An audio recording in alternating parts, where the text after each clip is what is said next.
말씀은 출애굽기 20장 15절 말씀입니다. 오늘 구약성경 112쪽에 있습니다. 출애굽기 20장 12절부터 17절까지 우리 같이 함께 읽겠습니다. 내 부모를 공경하라. 그리하면 내 하나님 여호와가 내게 준 땅에서 내 생명이 길리라.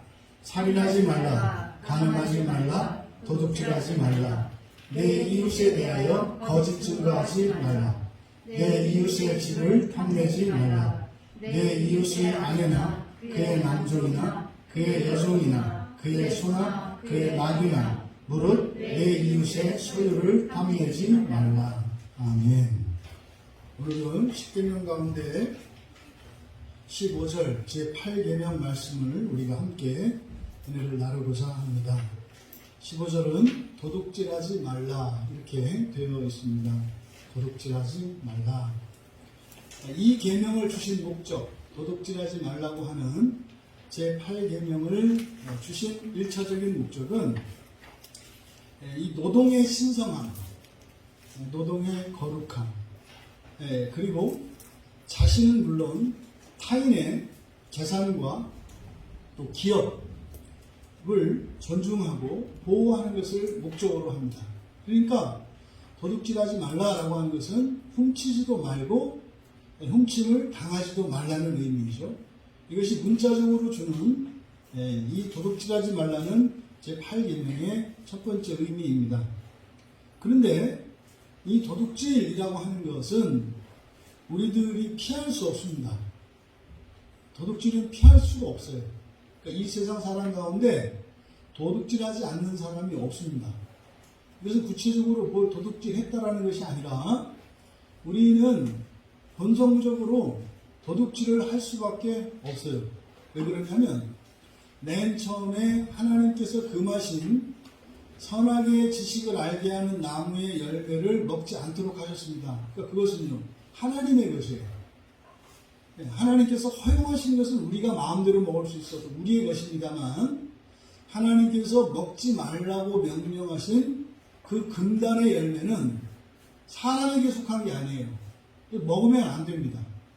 그래서 우리 조상이 이 하나님의 것을 훔쳤어요. 그래서 우리는 날 때부터 도둑질을 태어나면서도 이게 갖고 태어납니다. 그래서 여러분, 이 도둑질이라고 하는 이것은요, 여러분들이 그냥 일반적으로 이야기하는 다른 사람의 물건을 훔치고, 돈을 훔치고, 이런 정도가 아니라, 여기서 주시는 십계명 자체가 이 세상을 살아가는 데 필요한 어떤 공동체적인 윤리이거나, 이런 사람의 도덕에 관한 이야기가 아닙니다. 구약의 백성들은 그렇게 생각했죠. 이 십계명은 그냥 이 세상을 살아가는데, 특별히 이제 약속의 땅인 가나안으로 가서 이방의 사람들과는 좀 다르게 구별된 거룩한 나라의 백성으로 살아가는 이스라엘 자손들의 특별한 삶의 윤리라고 생각을 했습니다. 그런데 그들이 십계명을 어기지 않을 수가 없었다는 사실, 어기지 않을 수 없다는 것을 나중에 깨닫게 됩니다. 우리가 신약을 통해서 이 십계명을 통해서 얻는 교훈은 무엇이냐면, 이것은 사람에 대한 이야기입니다. 사람의 본성에 관한 이야기라고 해요. 그러니까 도둑질을 했느냐 안 했느냐, 재산을 훔치느냐 마느냐, 옳으냐 그르냐 이것이 아니라, 우리에게는 철저하게 뭐 할 수밖에 없는 유전자가 있어요? 도둑질할 수밖에 없는 유전자가 있다 이 말이에요. 이것을 여러분들이 먼저 인정해야 되고 자각을 해야 됩니다. 그랬을 때 이것이 그냥 어떤 행위의 규범으로서 윤리와 도덕으로서 주시는 명령이 아니라는 것을 깨닫게 돼요. 그러면 여러분, 사람이 도둑질하지 않을 수 없는 상태로 태어났다고 했지 않습니까? 그러니까 도둑질하는 게 별다른 일 아니잖아요. 다 하는 거 아니에요. 크고 작고만 다르고 영역만 차이가 날 뿐이다 이 말이죠.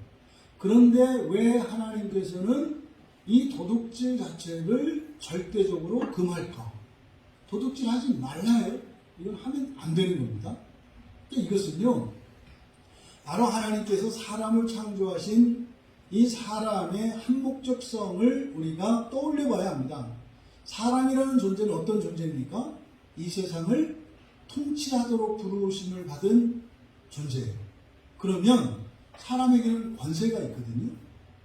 그럼 세상을 다스려야 하는 자에게, 모든 권세를 가지고 있는 자에게 도둑질이라고 하는 것은요, 이거는 여반장이에요. 너무나 쉽다고요. 여러분들이 절대적인 권력을 가지게 되면 다른 사람들의 무엇을 뺏는 일이 너무나 쉽습니다. 뭐 뺏는 정도가 아니라 뭐예요? 그냥 얼굴 표정을 가지고도 뺏을 수가 있어요. 훔치지 않아도 계속 그것만 보는 거예요. 계속 보는 거예요. 그거 보고 주인 보고, 그거 보고 주인 보고, 그거 알아서 가져옵니다. 이거는 도둑질이 아닐까요? 이거 도둑질이에요.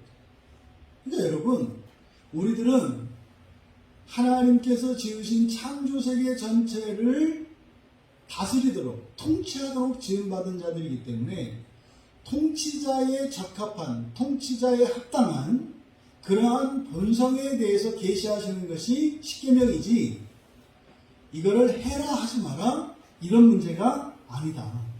그래서요, 이 도둑질이라고 하는, 또 이 도둑놈 신보, 이 도둑놈 신보라고 하는 것은 바로 통치자로 이 세상에 부르심을 받은 우리들 사람이 얼마나 부패하고 타락했는가 하는 그것의 증거이고, 또 사실은 우리들이 타락하고 부패한 죄를 범하는 수단이 이 도둑질인 겁니다. 그래서 이 도둑질이라고 하는 것은 타락의 증거요, 타락의 수단이요, 타락의 결과다. 그러니 도둑질하고 우리하고는 완전히 끊어져야 하는 거죠. 그러면 여기서 도둑질한다라고 하는 이 히브리어가 가나부라는 말이에요. 가나부라는 말이 도둑질한다는 뜻인데, 1차적으로는 훔치는 거죠. 남의 것을 훔치는 겁니다. 그런데 여기서 훔치는 것보다는 그 내면에 있는 그 본성에 더 초점을 맞추고 있다. 그러면 성경에 보면은요, 이 가나부라고 하는 단어가 사용된 용례들을 보면 훔치는데 기회를 봐요. 그리고 방법이 모르게 해요. 그러니까 도둑질은 어떻게 합니까? 모르게 하죠. 그래서 도둑질하려면 눈치를 잘 살펴야 됩니다. 그래서 주인이 다른 데 시선을 돌릴 때 훔쳐야 도둑질이 되는 거죠. 그래서 이 도둑질은요, 은밀성을 가지고 있어요. 은밀성. 그래서 도둑질은 몰라요. 심지어는 나도 내가 도둑질한지를 모를 수도 있어요. 그래서 이 도둑질은 아주 은밀한 겁니다. 하나님의 신비는 너무 놀라워서 가려져 있지만, 우리의 이런 도둑놈 신보는 너무나 은밀해서 나조차도 몰라요. 이런 은밀성이 있어요. 또 하나, 도둑질을 할 때 성경에 보면은 이렇게 다른 사람을 속여서 훔쳐요. 그냥 훔치는 게 아니라 거짓말까지 한다 이 말이에요. 그리고 다른 사람을 속여서 훔칩니다. 그리고 혼란 속에서 훔쳐요. 혼란 속에서 훔쳐요. 근데 여러분, 혼란스럽다라고 하는 것은 평화롭지 않은 상태고 질서가 깨어진 상태고, 이것은 어렵고 힘들 때입니다. 그럴 때 훔친다는 거예요. 뭐 오래된 이야기입니다만, 우리나라의 유명한 백화점이 무너져가지고 난리를 쳤을 때, 그때 도둑이 들끓었다고요. 네? 그 명품을 파는 백화점이 무너졌을 때 사람들이 막 죽어나가고 시체들이 널브러져 있는데, 거기에 가가지고 명품이며 이런 것을 훔치는 일들이 있었다고 해요. 그때 아마 그 사람들 눈은 빨간색이었을 거예요. 이렇게 빨간색이 돼가지고 가방만 찾아다니고 이랬을 거예요. 그러니까 여러분, 이런 혼란 속에서 훔쳐요. 지금 요즘에 코로나 사태로 세상이 온통 혼란 속에 있죠. 이럴 때 도둑놈들이 활약을 해요. 나중에 지나가 보면 알아요. 이 혼란 속에서 도둑질한 도둑놈들이 어떤 놈들인지 나중에 낱낱이 백일화에 다 드러나게 돼 있어요. 항상 이런 혼란 속에서, 남의 불행 속에서 훔치는 일들이 일어나요. 그러니까 얼마나 얼마나 끔찍한 것인지 몰라요. 또 뿐입니까? 신뢰하는 가운데에서 훔쳐요. 그러니까 나를 믿어줄 때. 그게 뭐예요? 믿고 가게를 맡길 때 기다렸다가 이제 훔쳐요. 저도 어렸을 때 신뢰 속에서 많이 훔쳤어요. 우리 어머니가 장사를 하실 때 이제 돈통을 저한테 맡길 때가 있어요. 화장실 가시다. 찬재야, 가게 좀 봐라. 돈통이 좀. 저는 이제 기다렸다. 그래가지고 얼른 소리 안 나게 막 열어가지고 욕심을 억제하려고 더 많이 갖고 싶었어요. 근데 오시기 전에 완전 범죄를 해야 되기 때문에 훔쳤던 기억이 있어요. 그러니까 얼마나 배은망덕한 겁니까? 믿어서 돈통을 맡겼더니 도둑놈을 막으라고 지키라고 했더니 지가 훔쳐. 그러니까 이거는 신의를 배반하는 거 아니에요. 얼마나 나쁜 겁니까? 이 도둑질이라는 것이 이렇다는 거예요. 그래서 훔치는 행위 자체뿐만 아니라 그런 훔치는 행위가 일어나는 조건과 환경과 우리의 심리 상태를 들여다보면은 아주 지저분하고 더럽다. 그래서 단지 도둑질하지 말라는 것이 문자적으로 이런 재산과 기업들, 자신의 것과 다른 사람들의 것을 존중하고 소중히 여기라는 문자적인 그런 가르침을 뛰어넘어서 본성적이고 영적인 그런 의미가 이 안에 담겨 있다. 여기 보면 도둑질하지 말라 이렇게 되어 있는데 목적어가 생략되어 있어요. 그렇죠? 뭘 훔쳐라 무엇이 없잖아요. 그건 무슨 말입니까? 도둑질하지 못할 게 하나도 없어요. 그러니까 반대로 왜요? 모든 걸 다 도둑질할 수 있어요. 모든 걸 다 도둑질할 수 있다는 거예요.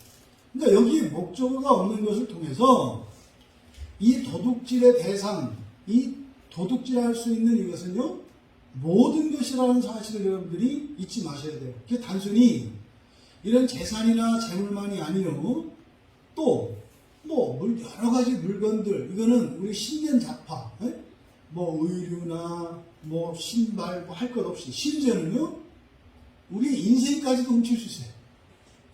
나의 인생도 내가 훔칠 수 있다고요.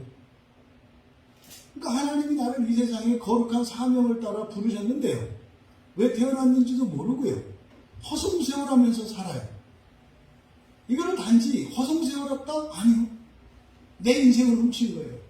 심지어는 뭐예요? 내 것도 훔쳐. 남의 것만 훔치는 것이 아니라 내 것도 훔쳐. 또 여러분의 명예도 훔치지요. 그러니까 이 도둑질할 수 있는 이 도둑질의 목적어가 빠진 것을 통해서 모든 것이 도둑질의 대상이다. 내 것, 유형적인 것, 무형적인 것, 할 것 없이 모든 게 도둑질의 대상이다 라고 하는 것을 여러분들이 기억하셔야 돼요. 결국 이 도둑질의 본질은요, 원래 하나님께서 지으신 그 창조의 질서를 벗어나게 하는 겁니다. 그래서 이 도둑질을 군대에서는 도둑질이라고 하지 않아요. 뭐라고 하죠? 군대 갔다 오신 분들? 도둑질을 뭐라고 하나요? 요즘은 안 하나? 네, 위치이동이라고 합니다. 도둑질이 아니라 위치이동이에요. 왜? 모든 게 나라 거니까 그냥 너희의 책상에 있던 거를 내 차례에 옮겨놨을 뿐이다. 위치이동이다. 그래서 돌고 도는 거예요. 돌고 도는 거. 군대 가면 신기합니다. 진짜로. 여러분, 총도 없어져요. 총도. 그런데요, 총도 훔쳐요. 총도 위치 이동시켜요. 기가 막히죠?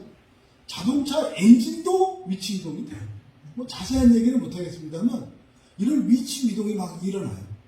여러분, 우리가요, 이 도둑질이라고 하는 이것은 하나님의 창조의 질서를 깨뜨리는 거예요. 그 자리를 옮겨가는 게 도둑질이에요. 도둑질. 그러니까 산에 있을 것은 산에 있어야 되고, 바다에 있을 것은 바다에 있어야 되고, 땅 속에 있어야 할 것은 땅 속에 있어야 하고요, 위에 있어야 할 것은 위에 있어야 해요. 근데 이게 움직이죠. 여보세요. 사람의 문명이 뭡니까? 저 땅속 깊은 곳은 바이러스가 사는 거예요. 그리고 저 깊은 밀림과 동물들 속에 사는 어떤 바이러스들이 있어요. 아니, 훔칠 게 없어서 그걸 훔쳐요? 바이러스 이유가 이게 훔쳐온 거예요. 누군가가 훔쳐가서 다른 목적으로 쓰려고 하다가 이게 세상으로 나온 거죠. 그래서 이 난리를 치는 거예요, 여러분. 모든 게 마찬가지입니다. 지금 뭐 이 우리나라가 아니라 이 시대의 문명의 가장 중요한 연료가 뭐예요? 석유 아니에요, 석유. 그쵸? 석유잖아요, 석유. 석유가 원래 뭡니까? 석유가 이 유기물들이 원래 썩은 거거든요. 산속에 시체라고 해요, 시체. 네? 이런 것들이 원래 땅 속에 있어야 되는 거죠. 근데 그걸 갖다 꺼냈어요. 그러니까 그걸 꺼내서 주체할 수가 없어요. 그래서 만들어낸 게 뭐예요? 그게 아스팔트예요. 아스팔트는 시체예요, 여러분. 네? 그 밑에 있는 것을 꺼내가지고 거기서 필요한 뭐 가스를 쓰고 휘발유를 쓰고 석유를 쓰고 경유를 써. 나머지 이제 시체가 있잖아요.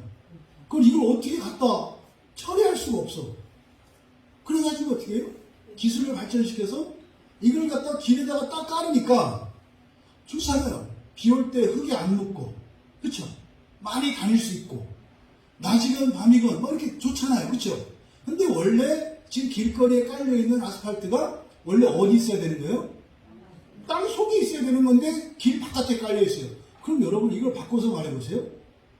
여러분의 뼈가 바깥에 나가 있는 거예요.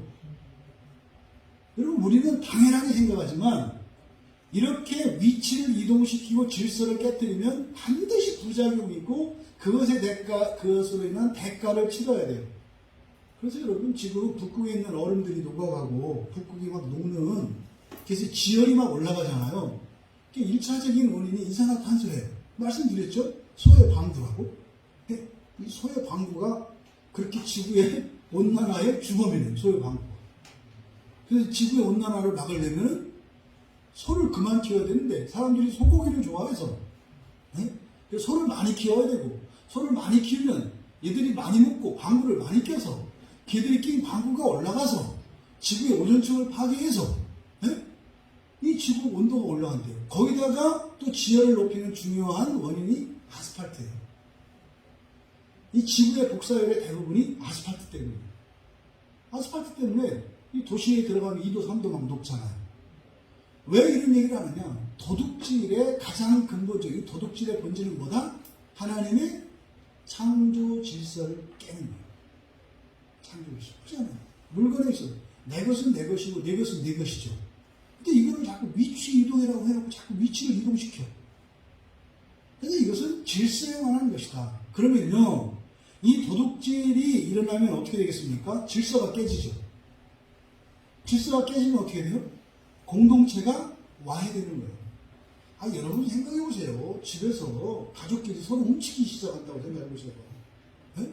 남편이 자면 잠들어 있으면 아내가 일어나서 남편 거 다 훔치고, 아내가 자면 남편이 일어나서 아내 거 다 훔치고, 부모가 잠들면 애들이 일어나서 다 훔치고, 네? 형이 잠들면 동생이 훔치고, 동생이 자면 형이 훔치고, 집안이 이렇다고 생각을 해보세요. 그 집이 완전히 콩가루 집안 되지 않겠어요? 그러니까 어떻게 해요? 들어왔다가 나가서 따로 살지 않겠냐. 응? 그러니까 여러분, 이 도둑질이라고 하는 것은요, 도둑질이 생기게 되면은 모든 공동체가 불신에 사로잡혀서 와해되게 되어 있습니다. 그래서 이 도둑질은 질서와 공동체의 문제다라고 하는 것을 기억하셔야 돼요. 또 도둑질하지 않으려면 기본적으로 어떻게 해야 됩니까? 자급자족으로 해야 되죠. 그럼 도둑질하지 않으려면요, 일을 해야 돼요. 일을 해야 된다고요. 그래서 데살로니가후서 3장 10절에서는 일하기 싫어하면 먹이지도 말라고 그랬어요.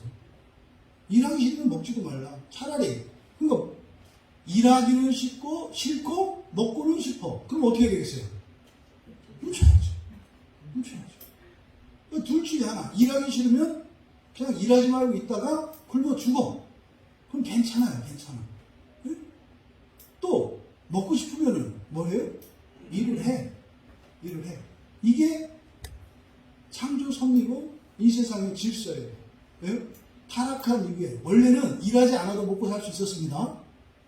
일하지 않아도 먹고 살 수 있었어요. 그런데 죄를 지음으로써 일을 해야 먹을 수 있게 되었고, 그러니까 일해서 먹고 사는 게 이 세상의 질서가 됐다고요.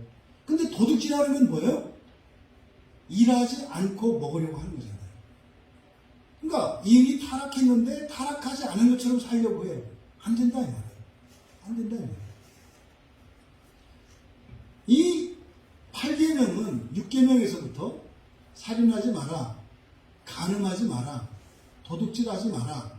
이 6계명과 7계명과 8계명, 이것은요 보면은 점점 확장돼가는 죄들이에요. 개인에서 가족으로 공동체로 확장되어 나가는 개인으로부터 시작이 되어서 공동체로 확장돼가는 죄들이에요. 그러니까 이 6, 7, 8계명이라고 하는 것은 바로 공동체를 세우기 위한 계명이라는 것을 알 수 있어요. 혼자 살 때는 도둑질하고 뭐하고 할 게 없잖아요. 둘 이상이 함께 살아가면서부터 이게 생기는 문제거든요. 그래서 공동체를 세우기 위한 명령인데 이 6계명, 7계명, 8계명은요 전부 이 히브리어 원어로 보면 전부 7개 단어로 되어 있어요. 7개 단어. 7개 단어는 하나님의 창조의 숫자죠. 창조의 숫자. 그러니까 이 6, 7, 8계명은 개인의 변화를 통해서 공동체를 세워가고자 하는 것이 목적인데 7수 7을 둠으로써 하나님 나라, 완전한 공동체인 하나님 나라를 세우기 위해 완전한 인간이 되어야 할 것을 나타내는 게 바로 6계명, 7계명, 8계명입니다. 결국 이 10계명의 목적이라고 하는 것이 6, 7, 8계명을 통해서 알 수 있는 게 뭐예요? 하나님 나라의 건설이라는 것을 우리가 알 수 있어요. 그러니까 10계명은 단순히 사람들이 모여서 사는 사이에 해서는 되고 안 되고 이 문제가 아니라 바로 하나님 나라, 예수 그리스도와 함께 이 땅에 임할 하나님 나라를 준비하며 살아가는 성도들에게 주신 은혜의 방편인 거예요. 그러니까 하나님 나라를 소망하십니까? 10계명을 지키며 사셔야 돼요. 그러니까 10계명을 지켜야 된다, 말해야 된다, 웃기는 얘기죠. 그 선택하는 거라고요. 그러면 10계명을 지킨다는 것은 무슨 의미예요? 하나님 나라를 소망한다는 의미고요. 10계명을 지키지 않아도 된다라고 하는 것은 뭐예요? 하나님 나라 들어가지 않아도 된다는 얘기예요. 왜? 들어가지 않아도 돼요. 꼭 들어가야 되는 건 아니에요. 다 할 수 있어요. 다 할 수 있어요. 지옥에 가셔도 되고요. 낙원에 가셔도 되고요. 그건 여러분이 선택하시는 거예요. 그러니까요, 10계명을 지키라고 했다 해서 구약의 율법을 왜 지키라 그래? 이렇게 생각하시면 안 되는 거예요. 10계명을 지키세요 라고 하는 것은 뭡니까? 여러분 하나님 나라에 꼭 들어가셔야 돼요. 이 얘기죠. 그럼 10계명은 지킬 필요 없다. 이건 무슨 말입니까? 하나님 나라 없다는 얘기예요. 펄쩍 뛰겠죠. 펄쩍 뛰겠죠. 그래서 이 10계명을 지나간 옛날에 구약의 백성들에게만 주어진, 또 이거는 이 율법을 하는 것은 구약의 이스라엘 자손이니까 유대인들은 지켜야 되고 그리스도인은 지키자, 이러는 분들이 많아요. 율법은 옛 언약에서 여호와 하나님이 이스라엘과 맺은 언약이니까 이스라엘 사람들은 지금도 율법을 지켜야 되지만 우리 그리스도인들은 예수님과 새 언약을 맺어서 지킬 필요가 없다, 이렇게 얘기한다고요. 그게 아니라 그랬죠. 새 언약은 옛 언약이 갱신된 거예요. 연속선상에 있어요.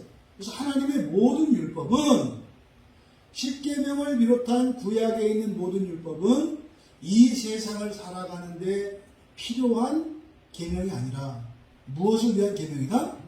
하나님 나라를 위한 계명이다. 이것을 여러분들이 기억하셔야 합니다. 그래서 지금 이 8계명에서 우리에게 보여주시는 것은 뭡니까?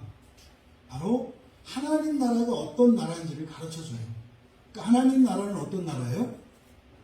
도둑질하지 않는 나라고요. 도둑질할 일이 없는 나라고요. 도둑질하는 사람도 없고 도둑맞는 일도 없는 나라가 하나님 나라예요. 무엇을? 모든 것을 다. 모든 것을 다. 이 세상을 살아가는 동안은 우리가 모든 것이 도둑질의 대상이 된다라고 얘기했습니다만 이것을 이렇게 선대칭으로 하나님 나라로 적어놓으면 어떻게 되는 거예요? 거기서는 도둑질하는 사람도 없고 도둑 맞는 일도 없고 도둑질해야 될 필요도 없고 완전히 도둑이 없는 이게 하나님 나라라는 것을 우리에게 보여줘요. 여러분 우리가 이렇게 얘기를 해도 도둑질 안 할 수가 없다고요. 도둑질 안 할 수가 없어요. 정리합니다. 여러분 왜 도둑질을 하게 될까요? 이렇게 근본적으로 본성적으로 도둑질할 수밖에 없는 우리의 죄성이 아니라 구체적으로 우리가 다른 사람의 것이나 또 나의 무엇이나 이런 것들을 도둑질하게 되는 근본적인 동기를 우리가 두 가지로 삼을 수가 있어요. 첫째는 필요한데 없어. 그렇죠? 필요한데 없어서 도둑질할 수 있죠. 그잖아요. 장발장이 네? 배고파서 굶어 죽겠어서 먹어야 되는데 없어. 주는 사람도 없어. 네? 도와주는 사람도 없어. 그러니까 어떻게 돼요? 훔쳐서 먹는 거 아니에요. 그러니까 이런 절대적인 결핍이든 상대적인 결핍이든 가난과 결핍, 이 필요가 도둑질의 동기가 돼요. 또 하나는 필요하지 않은데도 도둑질하죠. 그때 뭐 때문에 그러는 거예요? 탐심 때문이죠. 필요하지도 않은데 갖고 싶어요. 여러분 누누이 말씀드립니다. 여러분들이 필요하지 않은 것을 집에다가 딱 들여요. 그것도 도둑질이에요. 여러분 돈으로 여러분이 샀어도 뭘 도둑질한 걸까요? 공간을 도둑질했잖아요. 쓰지도 않는 쓸데없는 게 공간을 차지하고 있잖아요. 공간 도둑질이라니까 여러분. 이게 어디서 비롯돼요? 탐심에서 비롯된다요. 탐심에서. 그렇다면 결핍으로 인한 도둑질, 탐심으로 인한 도둑질, 우리가 어떻게 대처해야 할까? 성경은 분명히 얘기합니다. 여러분에게 필요한 것이 있다면 하나님이 주시기로 약속하셨어요. 그래서 여러분이 필요한 것이 있고 여러분에게 부족한 것이 있다면 이것을 여러분 힘으로 어떻게 하려고 할 것이 아니라 뭘 해야 돼요? 하나님께 구하고 기다려야 해요. 여기에 절대적으로 필요한 게 믿음입니다. 하나님께서 주실 것을 채워주실 것을 믿고 기다려야 돼요. 그런데 이 세상은요 도둑질하도록 합법적으로 제도를 만들어 놨어요. 그 대표적인 게 뭐예요? 카드. 이게 도둑질, 합법적으로 도둑질하는 수단이 카드예요. 카드. 그 카드를 쓰기에 따라서는 이게 도둑질을 해버려요. 뭘 도둑질해요? 여러분의 미래를 도둑질해버려요. 빚을 땡겨 쓰는 거. 이 빚은 무서운 거라니까요. 그러니까 여러분 없을 때, 배고플 때 어떻게 해라? 하나님께 구하고 믿음으로 기다려라. 한 가지 빼놓은 게 있죠? 그런 고통과 불편을 겪어라. 겪으셔야 돼요. 그걸 겪으셔야 돼요. 사람들이 이걸 겪지 않으려고 해요. 그러면요, 상습 도둑이 돼요. 그러니까 인생 자체가 도둑을 맞아요. 그래서 이 필요의 문제는 하나님께 구하고 믿음으로 기다려라. 단, 하나님이 채워주실 때까지 그런 어려움과 불편을 감수해라. 두려워하지 마세요. 두려워하지 마세요. 그것을 지나가야 결핍이 채워져요. 그래서 더 이상은 도둑질하지 않아도 되는 때가 와요.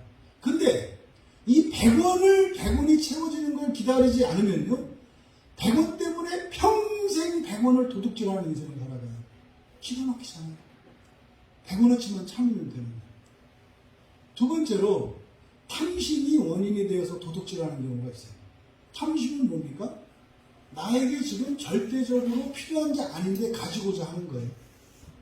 허영심이 되었던 비교의식이 되었던 이게 탐심이에요. 탐심. 그러면 탐심은요 만악의 근원이에요. 이거는 죽여서 없애야 되는 겁니다. 그래서 여러분들이 필요에 의한 것인지 탐심에 의한 것인지 여러분들이 구분을 해야 되고, 만약에 이 도둑질의 동기가 탐심이라면 이것은 여러분들이 철저하게 회개하고 돌이킬 일입니다. 우리가 얼마나 많은 탐심이 우리 안에 있는지 몰라요. 그러니까 꼭 필요한 게 아닌데도 그것이 나에게 필요한 것처럼 착각하는 세상이 됐어요. 지금 보세요. 네? 그 쓰레기장에, 재활용 쓰레기장에 나가보면 지금 우리나라 사람들이 얼마나 탐심에 잡혀 있는지를 알아요. 그죠? 그 동네 쓰레기장에 가면은요, 쓸 수 있는 게 많아요. 쓸 수 있는 게. 땅값이 좀 싸고 그러면 저 넓은 데다가 창고 하나 다 만들어가지고 그거 다 주워다가 닦아가지고 고쳐서 좀 내가 팔았으면 좋겠어요. 응? 근데 새로 사는 것보다 그 돈이 더 들어서 이게 문제인데, 이 세상에. 이거 보세요. 멀쩡한 물건들이 이렇게 나와요. 그걸 보고 여러분들은 인간의 탐심을 봐야 돼요. 그 사람은 그 물건을 내놨으면 다른 물건이 그 집에 들어갔을 거 아니에요. 여러분, 여기서 버려지는 물건들이 제3세계나 가난한 나라에 가면은 엄청 귀한 것들이에요. 네? 이게 지금 이 시대가 정말 이 탐심의 홍수 속에서 살고 있다는 것을 여러분들이 기억하셔야 돼요. 여러분, 다 아는 일인데요. 이런 거 하지 말라고요. 네? 그런 거 하지 말라고요. 특히 우리 여성들, 가을 옷 이거 미리 준비하지 말라고요. 장롱 뒤져서 보면은 오래전에 사놓고 입지 않은 거 있어요. 그 다시 유행 돌아와서 최신 유행이 될 거 있어. 찾아보면. 그거 찾아서 입으시면 된다고.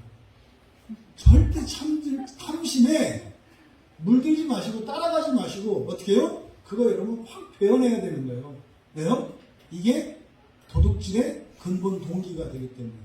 여러분들이 탐심을 버리지 않는 한, 그리고 가난과 결핍을, 그 불편을 견디지 않는 한 도둑질 안 할 수가 없어요. 부디 이 탐심과 절대적인 또는 상대적인 이 결핍으로부터 벗어나셔서 도둑질하지 않고 이렇게 살아가야 살 수 있는 여러분 되시기 바라요. 왜요? 왜 그래야 돼요? 하나님 나라에 들어가야 하니까. 잊지 마세요. 그걸 하지 말라 그러면 이렇게 입도 나오고 벌도 이렇게 붙고 그래. 근데 그게 무엇과 관련된 거다? 하나님 나라에 들어가는 것과 관련된 것이다. 이 도둑질하지 말라는 이 계명을 통해서 여러분들이 실천적으로 적용해야 하는 것은 우리의 탐심을 억제하는 것이고, 또 우리가 불편하고 가난한 것을 견디지 못하고 두려워하고 귀찮아하는 이것을 극복하셔야 한다. 그랬을 때 정말 하나님의 은혜를 구하며 도둑질하지 않을 수 있는 사람이 되고, 그렇게 되어감으로 도둑질이 없는 그 나라, 그 세상, 그 하나님 나라에 한 걸음 다가가는 것임을 기억하셔서 제8계명을 통해서 하나님 나라의 계시와 그 구원의 복음을 발견할 수 있는 우리 모두가 되시기를 주님의 이름으로 축원합니다.